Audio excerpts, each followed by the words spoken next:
have set them. Men on all sides always follow my path, O Partha, Arjuna.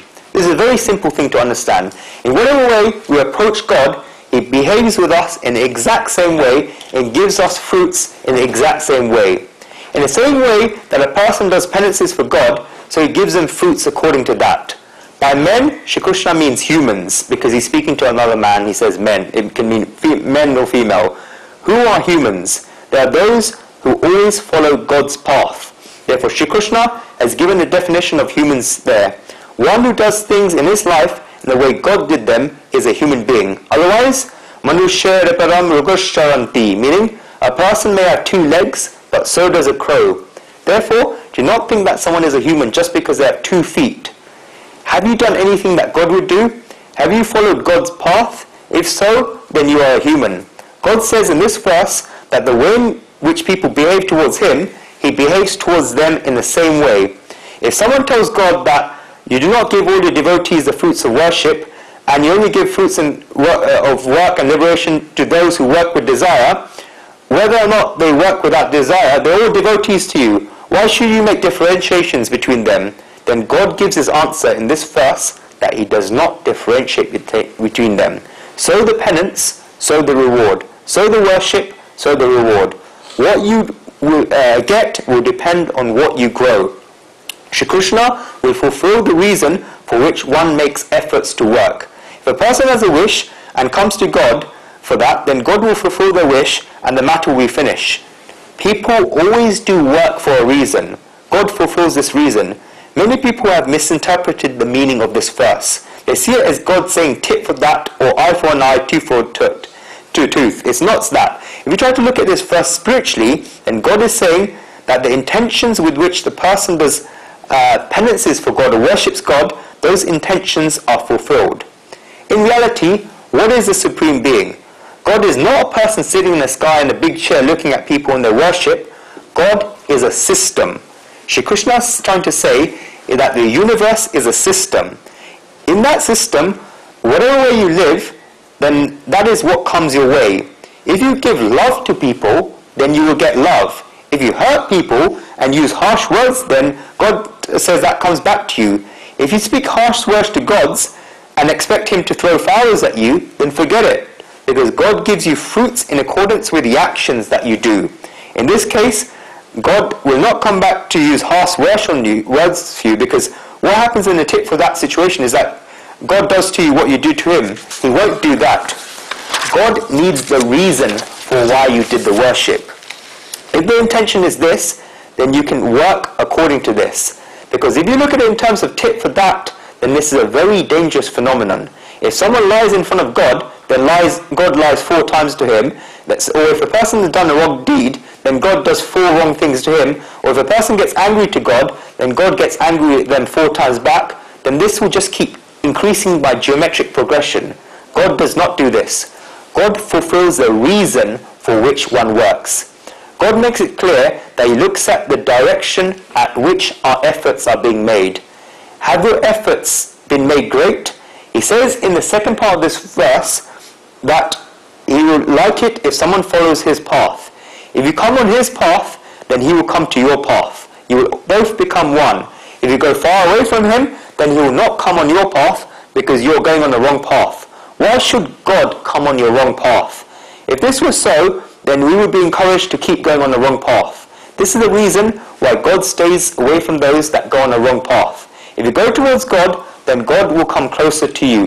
If you take the wrong path and get the wrong fruits, then you will go further away from God. Take the right path and God will come closer to you. You will get the right fruits and become one with God. God says that He watches us and sees what we do. It's very nicely said in the Quran that if you walk just 1 step towards God, then God will walk 1,000 steps towards you. Because otherwise, 1 step of God would be like 1,000 of our steps. If you walk even 1 step, then it will be very beneficial to you, because there will be 1 less step between you and God. He walks with His steps and we walk with our steps. His steps are much bigger than ours. These are all the benefits in walking towards God. When you walk this 1 step, then God waits for you, even though he can come to you in one moment, because he knows that if you do not take this one step and he takes these 1,000 steps towards you, then you will close the door and there will be no value in this. You will not be ready to meet God, because one step shows that you are prepared, you have a craving for it, and that you want it. This is what one step shows. That one step is your letter of invitation for God to come. You're letting him know that you are ready, and God will come running. If you do not take this one step and just sit at home, then God will come and knock on your door, but you'll think it's just the children playing and will leave it without answering the door. You will not open the door. You will not accept God.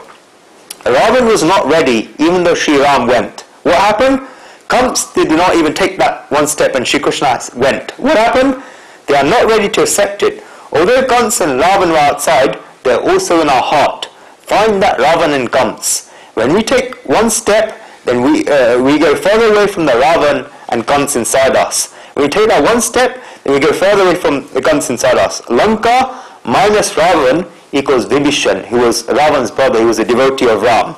There is no other difference between Ravan and Vibhishan. They were both Ravan and Vibhishan in Lanka. They were both brothers of the same mother. They had the same blood. But as soon as Ravan went, then Vibhishan was left. And where did Vibhishan go? He went at the feet of Sri Ram. The consequence of this was that he became the king of Lanka. Sri Ram gave the kingdom to Vibhishan. We must understand this whole series of events. Ravan minus Sri Ram is equal to death. He had all the wealth he could need, and yet he was left with nothing when he was killed. Vibhishan minus Ravan is equal to Sri Ram. That is why Shri Krishna says in this verse that you should walk on his path. Once you go towards him, then he will be yours. Like we said earlier in this chapter, once you look at God and worship him, then eventually you realize that you are always him. You are always him. Such a person comes to Shri Krishna. Therefore, do not interpret this verse as saying tit for tat. Look at this verse in terms of Shri Krishna's compassion. If we try to understand this verse from another angle, then God expresses his faith in us. He has this faith in human beings. He's trying to say that you may be on the wrong path, but he has that faith that sometime you realize your mistake and you will come on his path. This is because he has created you. He knows you because he has created all of us all. If you use the freedom that God gave you and then go far from him, then it's fine, but in the end, you are his. You can look at the second part of this verse in many angles grammatically. If you look at it from a statement from God, then it seems as if all humans always follow God's path. This can mean that someone may have faults, but they will definitely come back on the right path.